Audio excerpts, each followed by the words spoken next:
thought it best you didn't know. Don't see it coming. The darkness visible, but when its eyes fix mine, it's silver and it's stone. I feel it rising, the gathering storm. And when I feel in darkness is a heartbeat away, and I don't know how to fight it. It's a heartbeat away now. You don't know me like this. It's a heartbeat away, and I don't know how to hide it. It's a heartbeat away, and I picture you soaked in light. I picture you, and in you I have no doubt. When the chaos calls me out, and it feels like there is nothing I can do, I picture you.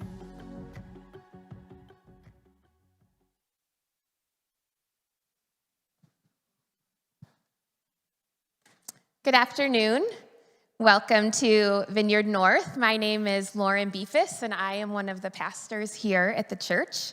On behalf of the Benson family, I want to thank you for coming today. I've known Brian, Lynn, and Cliff for many years, and I'm wondering how all of you know the family. So raise your hand if you are family. Okay. All right. What about Cliff's friends from school? Do you know Cliff from school? Okay. Any friends from outside of school? Oh, wow. Okay. Popular guy. Okay. What about friends of the family or coworkers or welcome? Welcome. So Brian, Lynn, Oscar, and Marcia, I want you to look around the room and you can see how many people have been impacted by Cliff, by all of you, and who care for you so deeply. Actually, more than even in this room, Cliff's family extends all across the world. Family is joining us today online from 2 other continents, Australia and Europe.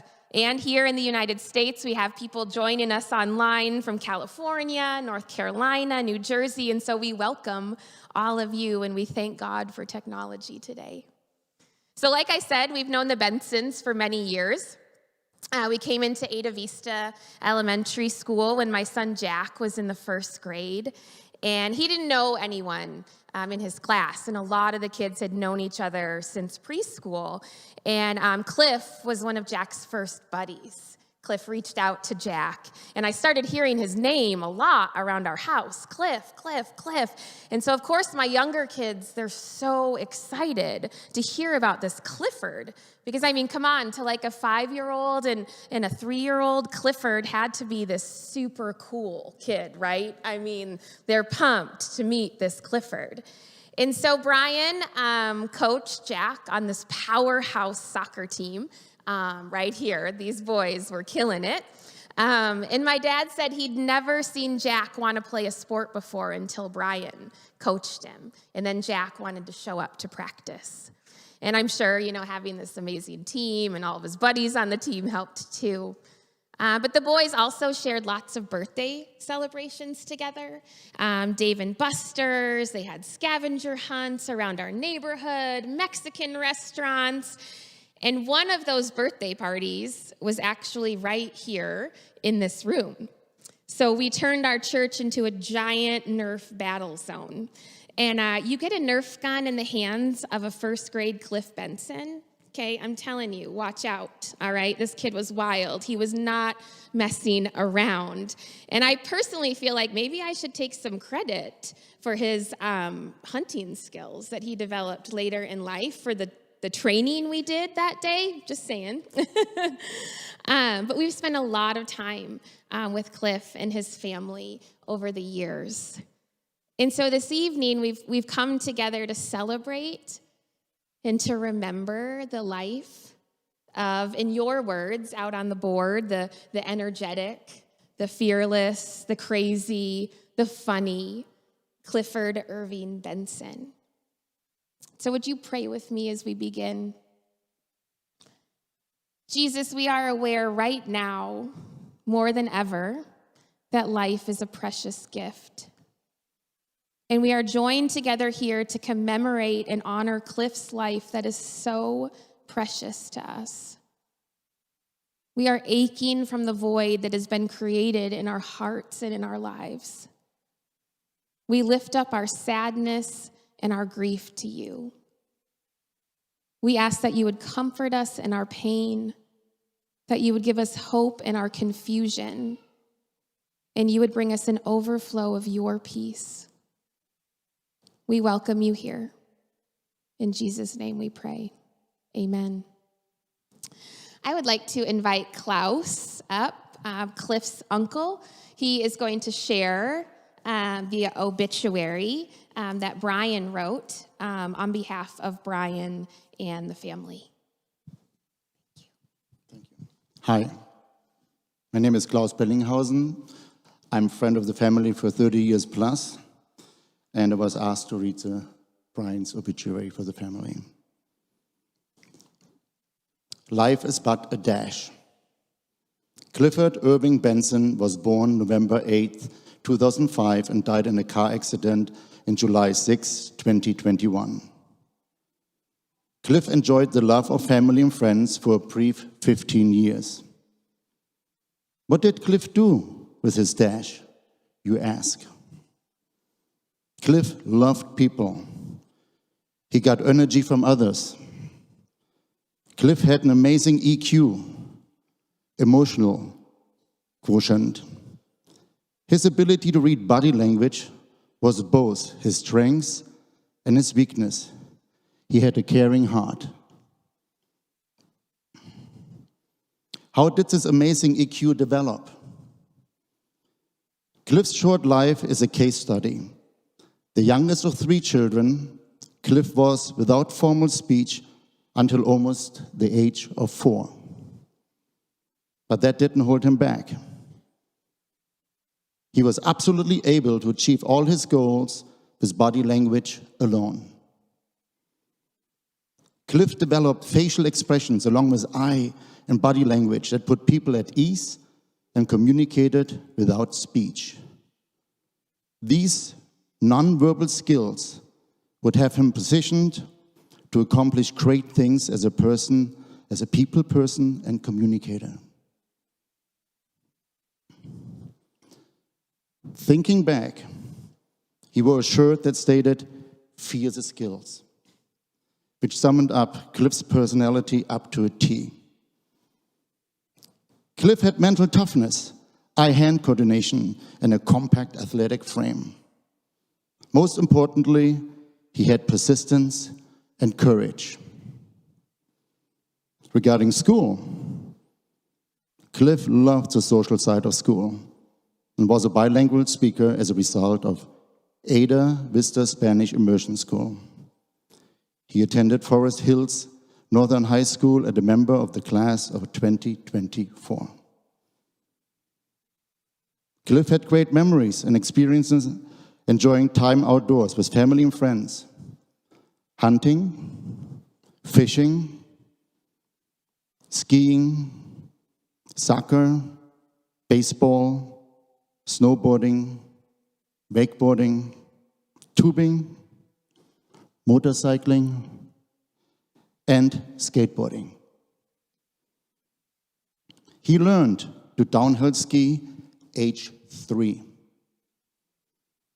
snowboarding at age 5. We called him Yoda because he had no fear and tremendous body control.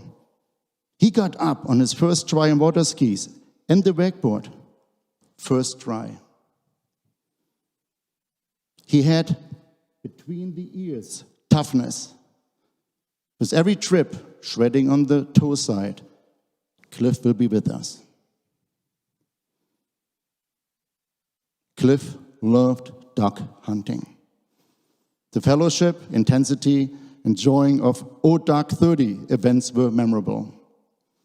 Of course, as the youngest, every duck bag was always, "Nice shot, Cliff," in the same spirit as, "Guess do the dishes too."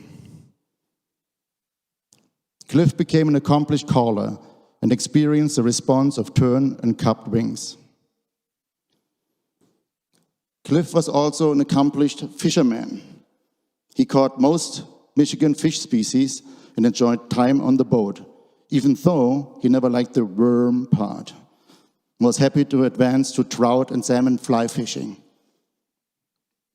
He experienced the thrill of a fresh 25-pound king salmon on 10-pound test, the raw, untamed power.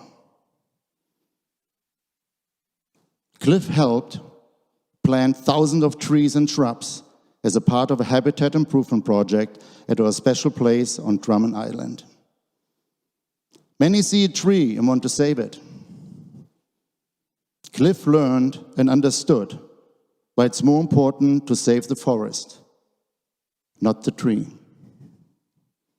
Cliff understood the concept of stewardship.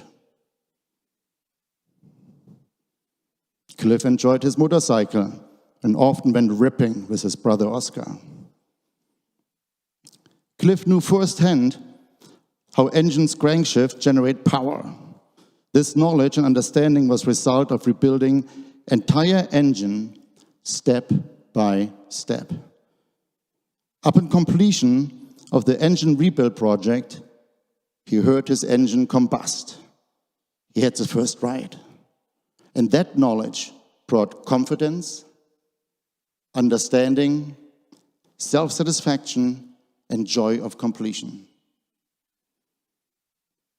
Cliff enjoyed taking hikes, especially with his sister Marsha. Marsha and Cliff often hike the dunes along Lake Michigan. Sunsets together at the beach will be treasured. The simple pleasure of toes in the sand, sun in your face, and good company. Clifford Irving Benson is the youngest brother of Oscar and Marsha. He's the son of Brian and Lynn Benson. He has a huge, talented, loving, extended family from sea to shining sea. Cliff is preceded in death by his maternal grandmother, Marsha Ann Clifton. Our lives are forever changed as a result of your passing, Cliff. A tragic, unnecessary loss. Memories and reminders of you are everywhere we look, every day. Love is unconditional. Love is forever. Peace out.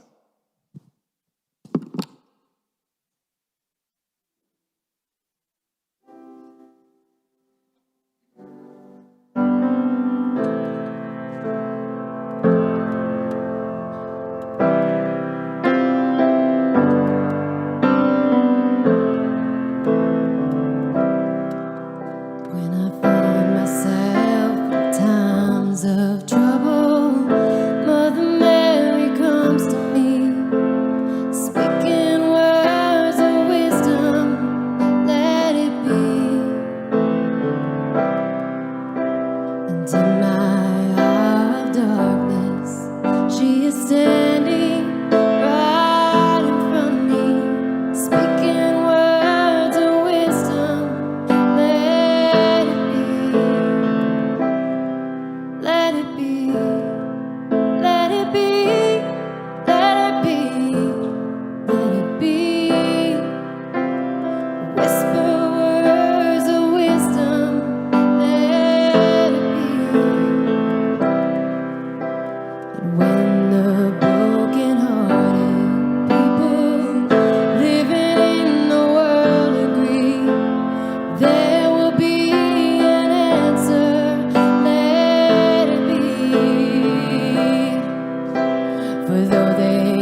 is cloudy, there is still a light that shines on me.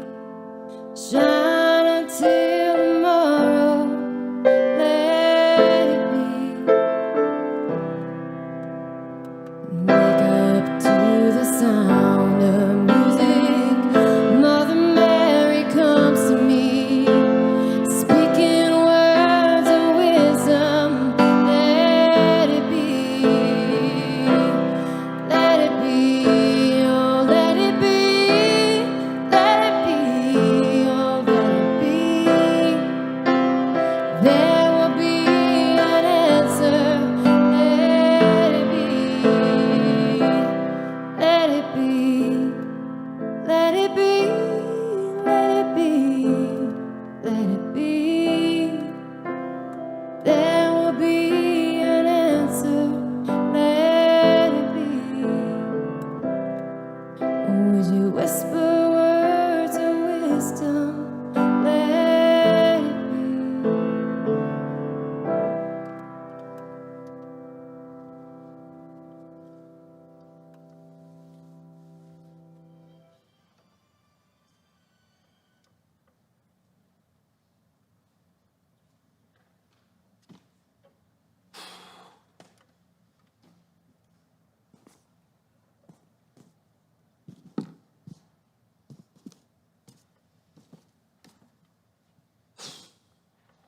Bear with me.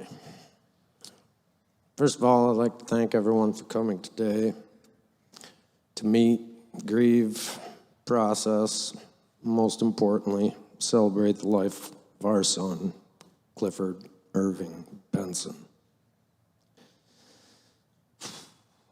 With a name like Clifford Irving, he was synonymous with the big red dog as a young child. Clifford received two family names. His great-uncle Clifford was a kind-hearted farmer. Irving is his paternal grandfather's first name. Cliff had an uncommon name, and that made him memorable.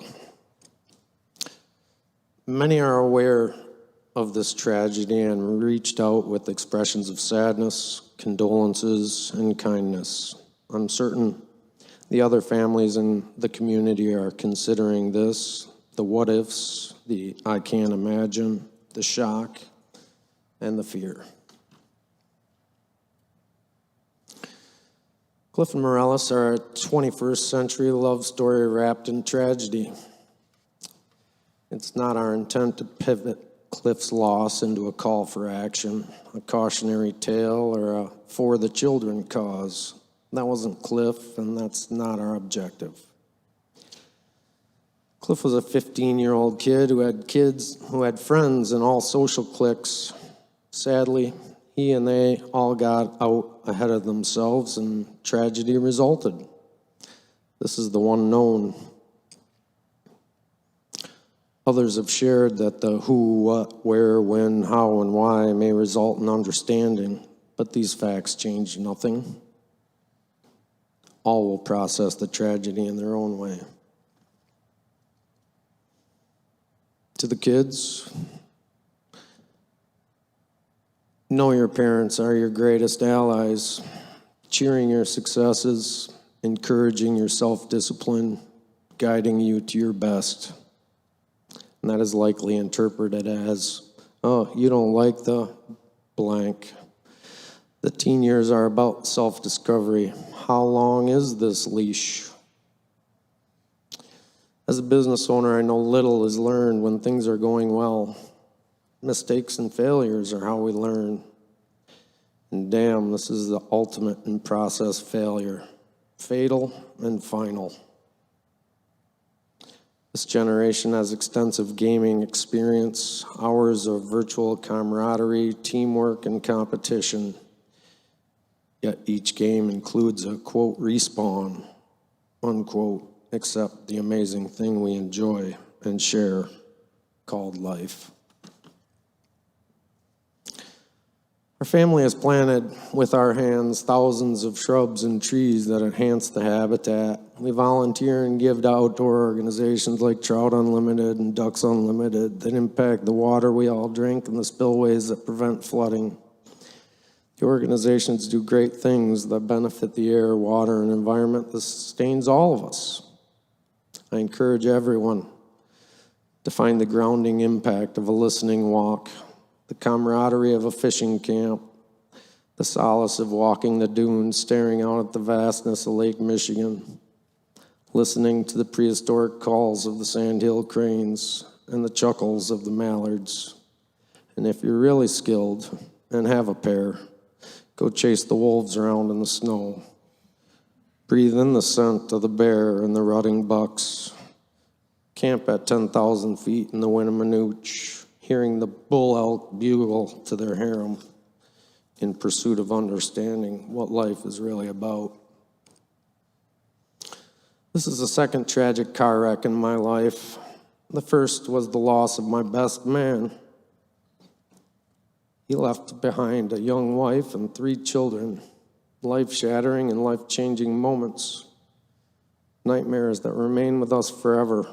And yet, what steps do we do to insulate ourselves? I have the benefit of a few chiefs in my life, my old wise men. They're not family members, just people with whom relationships develop and mutual understanding via frank and often controversial discussions. And as I age, I appreciate these chiefs more than they know. They offer perspective, honesty, and truth. I'll share some of that insight. I visited and was greeted with the customary, who hearkens my door? It's Brian, as I entered the home in the customary manner. Face to face, welled up eyes, we shook hands. I shared the finality of the fact about Cliff. Long silence followed with 2 points. You still have 2. Life must go on. Don't let this define you. The abruptness of those statements hit me like a ton of bricks. Then the next statement, you've lost a third. I too have lost a third. And that frankness, that honesty, and that conviction can only come from another member of the tragedy club, the unnatural death club to which I now dreadfully belong. This old wise man, an electrical engineer by education, trade, and experience, reminded me of the natural facts that I already knew. The sun will rise and the sun will set, whether we choose to engage or not. Most importantly, life is for living and enjoyment, seeking and soaking in the beauty of every moment. Cliff was all about that, always passionate, always full power. And then in this phase of his life, that was spending time with his friends. So as I consider the situation, the communal need to take something from this situation, I believe it important to share a few points for understanding our family's beliefs and values. The best filter in life, cui bono, who benefits? When you're on the roadway and another driver cuts you off, filter your response with cui bono. When you're frustrated by whatever and emotions take over and you feel the need to engage, cui bono. Evaluating who benefits, even for a brief second, will de-escalate and help you find center and make a better choice. In your world now and on the sports field, the only outcomes are win-lose. In life, developing and crafting win-win outcomes will take you far. Second, when you've made a bad decision, stop, own it, and do what is necessary to unwind the bad choice. Too often, one bad decision compounds into multiple bad actions as one tries to dig out. The sooner you recognize the bad choice, the easier the resolution. Third, work first, play second. Oh, it sounds so easy, procrastinators of the world, and it can be. Life is easy. Make it so. That's what I always told Cliff. Life is easy. Make it so. If you work first, life will be easy. Fourth, be a good leader. As the movie line goes, son, there are three kinds of people in the world: sheep, wolves, and sheepdogs. Son, we ain't sheep. Wolves exist. The sheepdog is the role you want. That's the position you'll find as a result of your education, training, and experience. Leadership is a skill that requires you to think beyond yourself for the good of those you're with. Michael Jordan, perhaps the greatest individual athlete, only started winning championships after realizing his role as the leader of his team, elevating his teammates by depreciating his individual role. Fifth, be a cheerful giver. Know that the world is comprised of givers and takers. The takers will make you question your giving stance. Continue to give without expectation, knowing that giving your time, energy, thoughts, and kindness will affect beneficial outcomes. Six, time is the only asset one cannot get back. Money comes, money goes. Friends come, friends go. Life takes over. Choose wisely how you spend your time. People regret their time allocations after the fact. No one will ever regret spending too much time with their family. Finally, my Dale Carnegie sales training: set goals. Big, bold, seemingly unachievable goals. Write them down, review them often. Then, every day, move one critical inch closer to your goal. I'll caution that with, be careful what you wish for. You'll get it. This is the training that Cliff, Marcia, and Oscar received.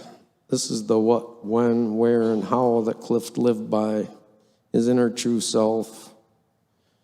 Reading shared memories from classmates, I know my son deployed this training, helping guide others through difficult challenges they faced. And perhaps that's Cliff's legacy, helping the community find center. It's a heavy price and a major gift. Earlier today, the state police detective advised that the driver of the car was taken into custody. So it's absolutely clear Cliff is a victim. At the appropriate time, our family will make a public statement addressing the why. Thank you.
At this time, I think we have a couple other family members that wanted to share.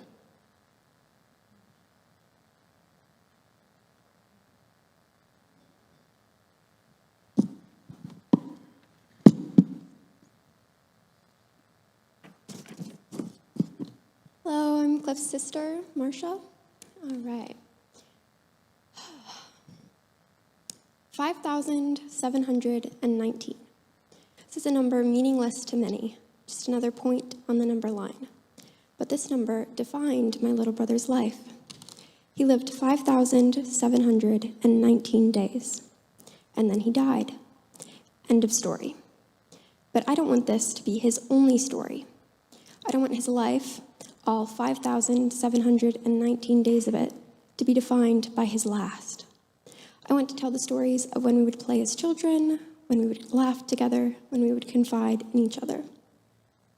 For having such a short life, Cliff touched a lot of hearts. He was a sweet, goofy, honest little guy. People tell me all the times he made them laugh or smile. He was always there to lend a shoulder to cry on or an ear to listen. I know he was for me. My little brother also had quite the habit of not backing down. From kindergarten to high school, Cliff would stand his ground. He had the courage to stand up for himself and for the people who couldn't stand up for themselves. Competitive, determined to win, Cliff would have gone far in whatever he pursued. He and I were always quite close, playing catch in the front yard, going hiking at the beach. He would be by my side. When we were little, I would be protective of him, but now that he was taller than me, a fact he was very proud of, he looked out for me. Cliff lived his life for others, caring about his friends more than himself at times. An empathetic, nurturing soul. I wish there were more people who looked at the world as he did. I have worried about his life becoming a cautionary tale, a story of what not to do, who not to be, a school assembly. He was not a person I'm scared to be like. He had his issues, as we all do. He just had them broadcasted for the world. What I love about Cliff was his honesty, his sincerity. He was true to the person he was. I think that's an enviable quality. His great value as a person was not taken away by making that last choice. Many of the people gathered here today would have experienced the Cliff that I knew, the kind, courageous, genuine man that he was growing up to be.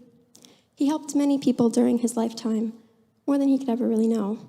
But what I want people to talk about are the 5,718 days he got to live, not just the story of his last. He deserves that.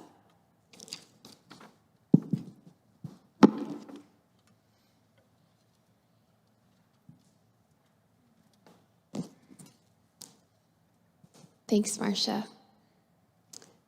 I'd like to invite up a few more friends and family to share. Kelly, would you like to come? Thanks.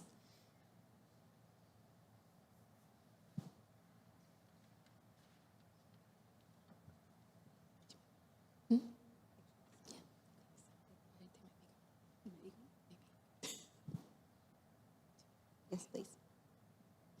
Hi, I'm Kelly McGlon. My connection to the Benson family began in 2011 when I sent my oldest kiddo off to kindergarten at the same time that Lynn and Brian were sending their baby off to kindergarten. Little did we know at that time that our little 5-year-olds, Tyler and Cliff, would string our lives together, tightly together for the next 10 years. I could probably stand up here and talk about this sweet relationship for hours, as I have a reputation in my house of going on and on about things and never shutting up, even though I've been tuned out after 5 minutes. Lucky for you, I already wrote a short little tribute to this cherished friendship with a beginning and an end. There were pictures, so it might seem a little bit off, but just roll with me. Picture it in your head. How do we say goodbye? Day one friends, they called themselves. They met at the bus stop in Kinder. There was no separating them after that. Where Cliff was, Tyler was. And where Tyler was, Cliff was close by. Cliff was there to welcome the youngest brother. He may have been the first friend to hold our baby Andrew. He was there to hang with his best friend the day after Tyler got out of the hospital after a 7-day stay. Cliff was just another brother to all of the brothers. There are 5 brothers. Cliff made 6. He especially loved Lukey, and Luke loved Cliffy. Time went on as it does in elementary school. They grew, they dabbed, their bond grew. Elementary school came to an end. 4th graders became 5th graders. Although I don't have many pictures to share of the two friends, the friendships continued. Okay. The adventures these two would have are forever imprinted on Tyler's heart. Cliff's family included Tyler on all the adventures: snowboarding, water skiing, tubing, fishing, backyard shenanigans, late-night basketball games with Mr. Benson, midnight movies with Lynn, and many, many, many, many sleepovers. And also dinners with Cliff and his family, which often Tyler reminded me or let me know that they were much better than mine. Fine. He can eat over as often as he wants. Middle school brought changes, and COVID even more changes. But at the core of these boys' hearts was a friendship sewn together, carefully together, with the most beautiful heartstrings of loyalty, respect for one another, a genuine interest in each other's well-being, that's Cliff, and a trust that was unbreakable. I keep asking myself, how do we say goodbye to a friendship that was so deeply rooted in our hearts? There isn't an answer. We can't just say goodbye and move on. There will be times and places we will be where Cliff is supposed to be. But because it's Cliff, we will quickly be reminded of all the funny stories that so many people have shared.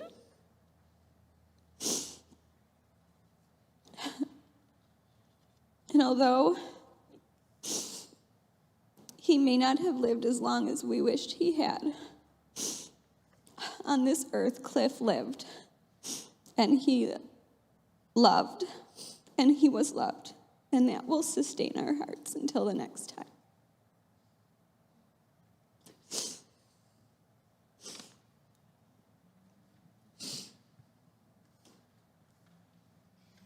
Thanks, Kelly. Tyler, would you like to come?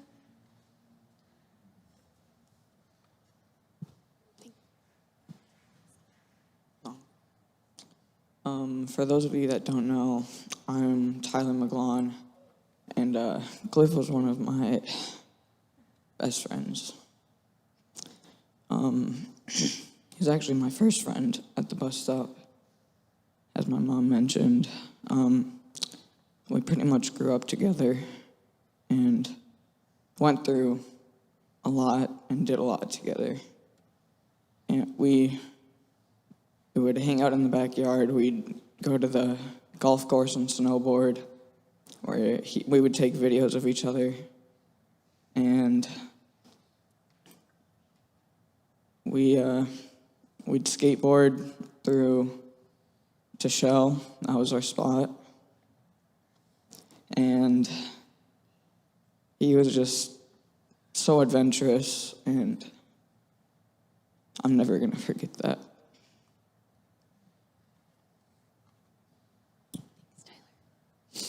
Thank you.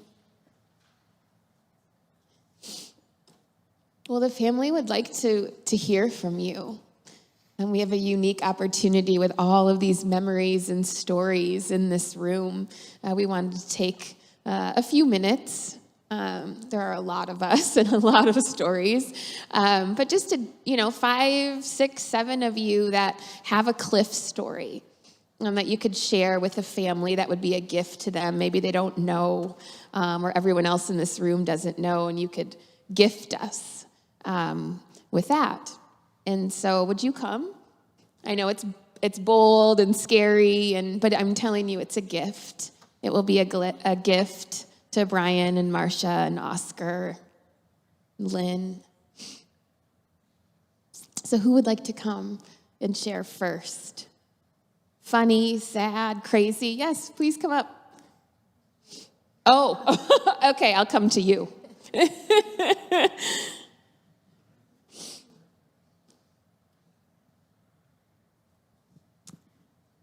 can't believe I'm standing here talking. But to Brian and Lynn, I give you my heart, my love. May God bless you all your days. Marcia and Oscar, you had to have been fabulous brother and sister to Clifford. And I love your names. Oscar is so unusual, but I have 3 in my family. Marcia, that's a very unusual name. To Irv and Carol, my heart, my thoughts, my love go out to you. And when I think of Clifford, I did not know him well, but I saw him on a soccer field. And that little guy had a smile on his face the entire time. He was a trooper. You could tell he loved the sport. Love you guys. May God bless you. Oh, I'm Karen Robertson, and I've known the Benson family since I've been 29. Now, I know I'm young, so don't say anything. So I've known them in my neighborhood growing up. Thank you so much. Who else? Who else has a Cliff story? Something you'd like to, oh, okay. Yeah, thanks.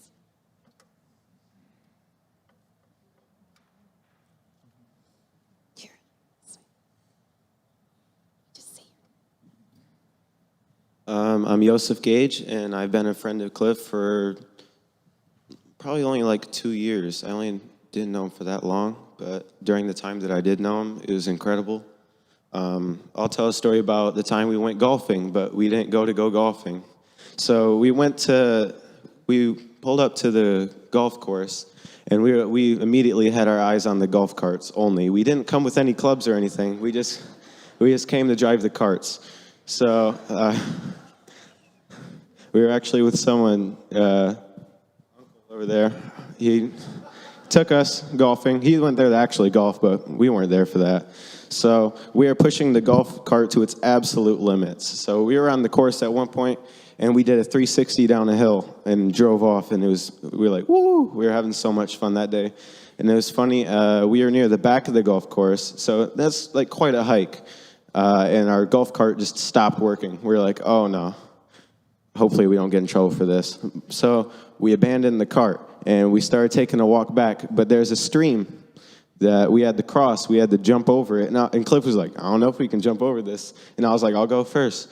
So I jumped over first, and he got a video of me doing that, and I got a video of him jumping over the little creek there. It's a pretty good jump. You had to get some good speed going to jump over it. So we jumped over it, and we walked all the way back to the starting part, and we were like, dude, we don't have golf clubs. Like, how are we going to get another golf cart? But we're like, so I went up to he was like, I'm staying here. You go talk to them. Because I was driving. I was like, all right. So I went up to one of the workers, and I was like, oh, our golf cart kind of broke down at the back of the course. And he's like, okay, take me to it. So I was like, let's go. She gave us another cart, and I didn't even have to, like, do anything. So she gave me a cart to go, like, show her where the other cart was. She was in one behind me. So I took her to the back of the course, showed her where the cart was, and just dipped off. And I was like, all right, Cliff, we have another cart.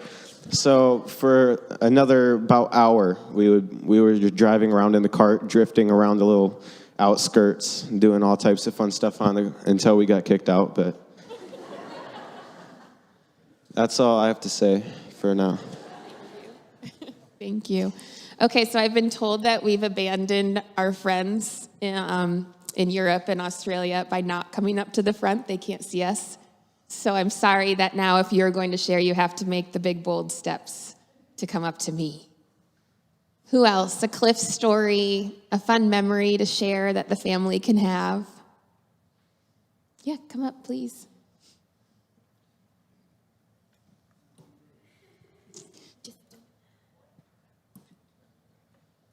Hi, my name is Colin. I am a close friend of Oscar's, and I've got an adventure I'd like to share that I had with Cliff. So it was Memorial Weekend.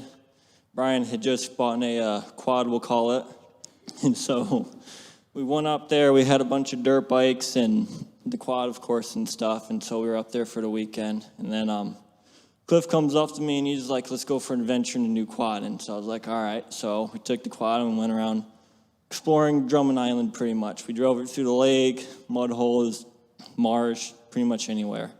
And then we went down the driveway, which was pretty much a 2-track. And we were just cruising down the driveway, drifting around turns and corners and stuff. And this tree stump decided to jump out in front of me as I'm driving. And so we nailed this tree stump and we kind of hopped over and stuff. And then I backed over and then Cliff gets out, goes up front, looks at it, and he's like, oh man, that's not good. And so I get out and I take a look at it, and one wheel's straight and then the other wheel's like facing the complete opposite direction that it shouldn't be. And so then Oscar comes rolling up and he's like, oh man, Dad's not going to be happy. And so he goes back to find him as he was working on something, and Cliff and I just pretty much took the walkie chain back to camp to go get the tools and stuff to get it on the trailer. Thank you. Thank you.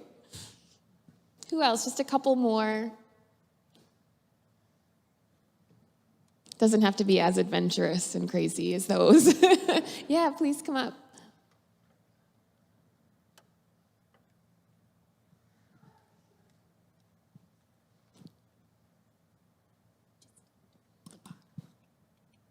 Hi, I'm Simone, and I was a friend of Cliff.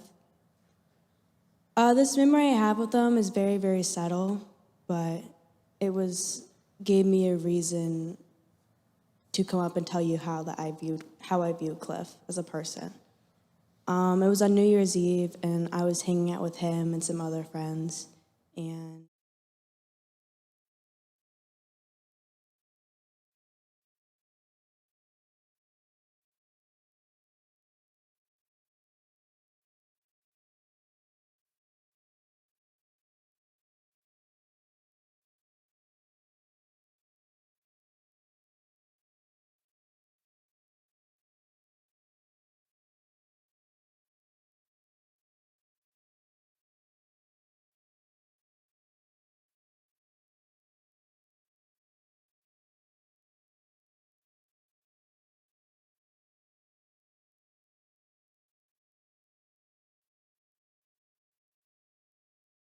other people viewed him that way, just being a loving and caring person. Like, that's all he was kind of wanted to give, at least to me.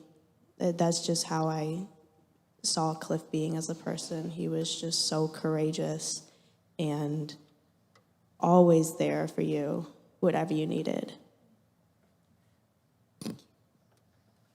Thank you. Anyone else?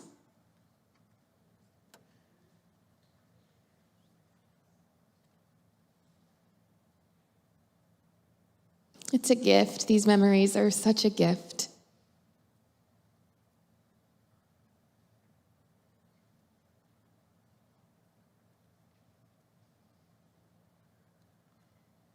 Yeah, please come. Thank you.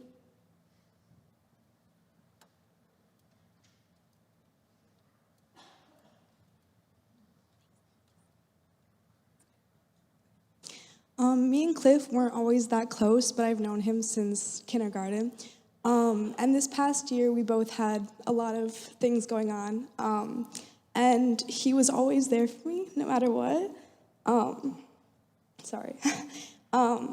matter what I had going or no matter what he had going, he was always there to help other people and whenever they needed him. And he was just a really nice kid. And him and Morellis were the best couple ever. They had their issues, but they were really great together. And I'm really thankful to have known Cliff. In first grade, I always used to steal his snack out of his desk because he had little bites, and my mom would never let me get them because they were unhealthy. So I would always steal them from his desk, and yeah. Thank you. Anybody else?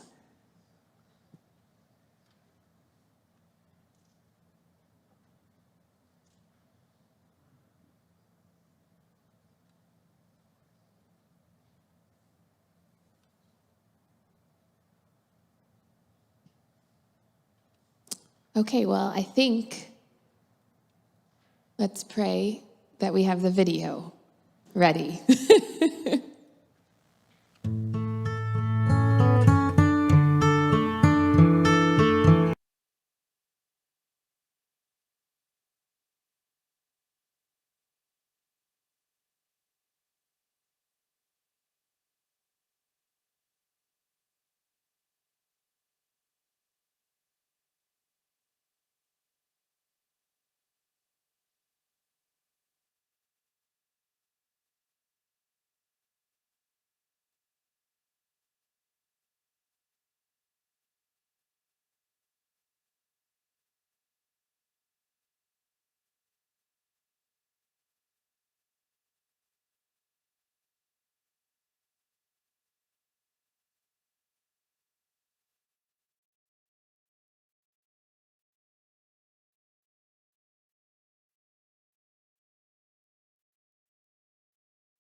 and gave me the opportunity to go over to their house and be there and spend a good time with them. I knew some nights when we would just be up for hours, me and Cliff talking for hours on end about anything. And he always helped everyone in so many different ways, the most compassionate human being I have met. And I am very thankful that I got to meet him, even in the short amount of time I got to know him for. Thank you.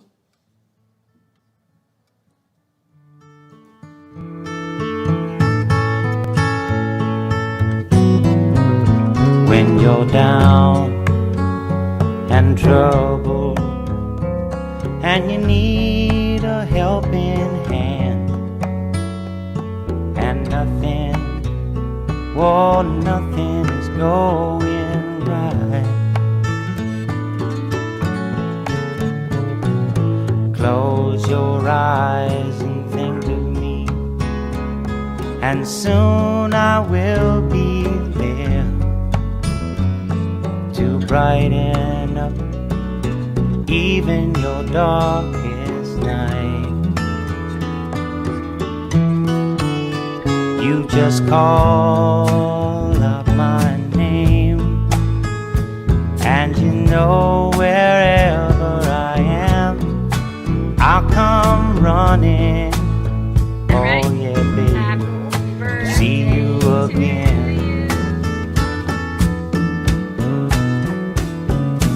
Winter, spring, summer or fall, now all you got to do is call, and I'll be there, yeah, yeah, yeah. You've got a friend. What did you get? What did you make? Glowball. What's it for? Skateboarding, snowboarding at night. If the sky above What you got to say for yourself, Ben? should turn dark and full of clouds, and that old north wind should begin to blow,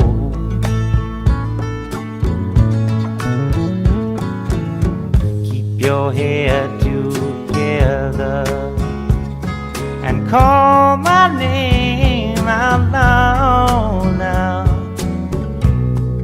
Soon I'll be knocking upon your door. You just call up my name, and you know wherever I am, I'll come running. Oh yes, I will see you again. Winter, spring, summer or fall, yeah. All you got to do is call, and I'll be there, yeah, yeah, yeah. Hey, ain't it good to know that you got a friend? People can be so cold, They'll hurt you and Send her back, man. Send her back. well, they'll take your soul if you let them. Oh yeah, but don't you let them. You just call out my name, and you know wherever I am, I'll come running to see you again.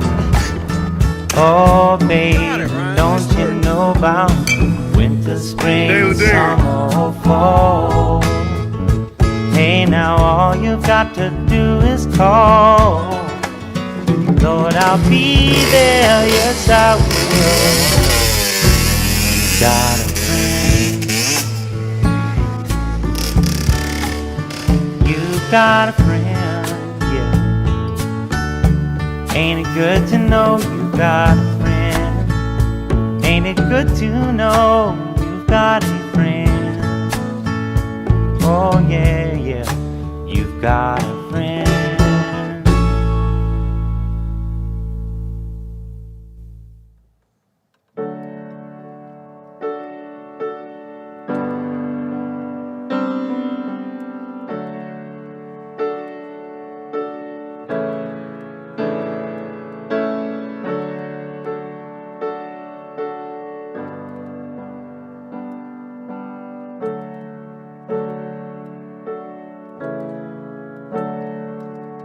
Sometimes in our lives, we all have pain, we all have sorrow, but if we are wise, we know that there's always tomorrow.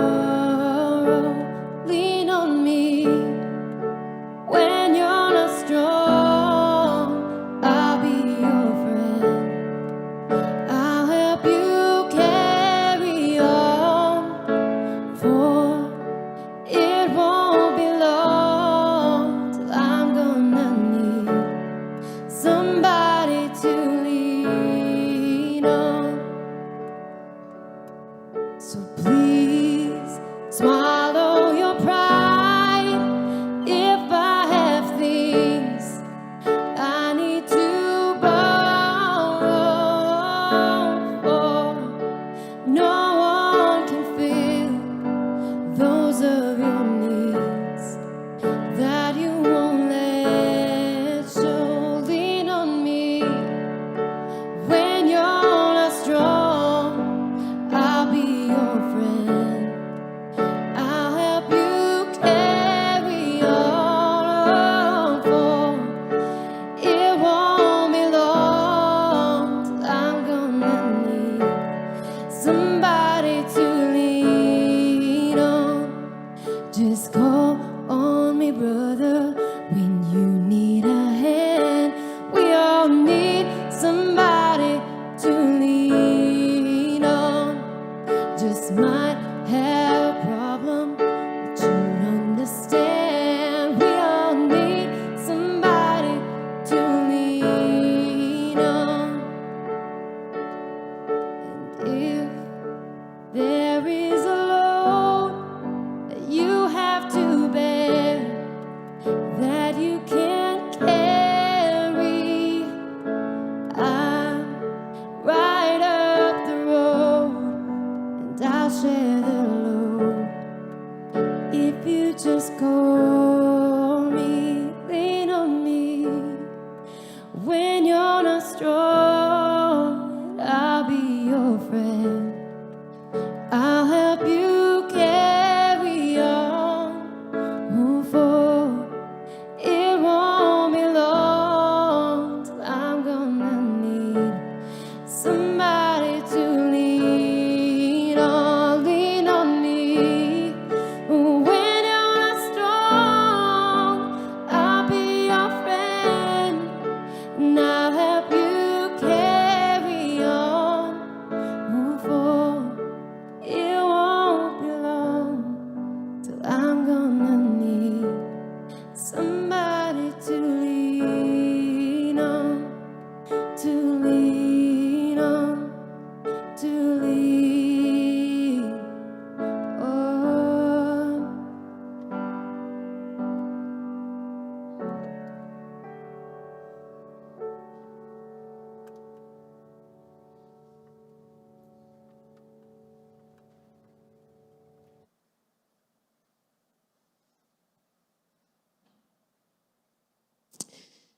Today we share a common sadness over our love for Cliff. However, in the coming weeks, we will all mourn and grieve in different ways. We may find ourselves sad. We may find ourselves numb. We may find ourselves angry. And we have every right to be. Because Cliff's life is precious. Life is precious, and in the depths of our being, we all know the death of anyone like this just isn't right. It should never be like this. We should never be in a room like this. This isn't right. It's not okay. Today, I want you to know that you have permission to be angry. Angry at a world that is so broken. If there's ever a moment we are aware that this isn't how it's supposed to be, that it was never meant to be like this, to happen like this, that moment is right now. We may also feel guilt. Why didn't I call more? Why wasn't I a better friend? Why didn't I pop over a month ago? Could I have stopped this somehow? Was our last meeting a good one? We may feel despair and fear and frustration, and we need to just allow those feelings to come and to go, and then return, and then go again. Many of us will want answers. We want to know why. But the reality is there are things we just can't understand and questions that won't be answered, at least in this life. But I believe that there is comfort to be found in times like this. The Apostle Paul put it this way: "Praise be to the God and Father of our Lord Jesus Christ, the Father of compassion and the God of all comfort, who comforts us in all our troubles so that we can comfort those in any trouble with the comfort we ourselves receive from God." God really can and will bring you comfort in times like this. Even when you're not sure who God is or if God exists, I've experienced that. Even when I wasn't sure what I thought about God. And some of that will happen through other people. By opening your heart to others, God can reach toward us through them. But also by opening your own heart to prayer, to God. All of us have different ideas about what that means, to open your heart to God in prayer. I talk to many people who say, well, I'm just not sure. I don't know about any of all this. I mean, Brian told me this week he's had 6 friends or friends of 6 different faiths reach out to the family with kindness, sending their prayers, and it's been such a gift to him and to the family. I just want to share with you what I've come to believe. Personally, I've come to believe that God is closer to us in times like this than at any other time. And I've come to believe that God knows and understands more of our pain than any of us realize. I've come to think that the Apostle Paul was right, that God can bring us real comfort. Because in the person of Jesus, he came to us and experienced our sorrow. He walked in our shoes and he experienced suffering like this. And he said, the place I'm going and I'm inviting you to is better than this one, where there won't be tears and loss and pain. And so today I invite you to turn toward God in whatever way you know how and receive that comfort. If you're not sure, I'd love to pray for you or with you. There are others at this church walking around these halls today who'd be glad to pray with you or just talk with you if you're struggling. Don't struggle. Don't be sad. Don't be angry alone. Sadness is okay. Loneliness and fear and anger and confusion, they're all okay, but don't get stuck there. Use those feelings. Use them as fuel to make something beautiful for yourself or for someone else today. Brian, Lynn, Oscar, and Marcia will need us over the coming days and weeks and months and years on the big milestones, and it's our time to be there. to keep calling, to keep showing up, to be a community that they can truly lean on. Use your feelings as fuel to show up and to bring love and hope and life. Would you stand with me?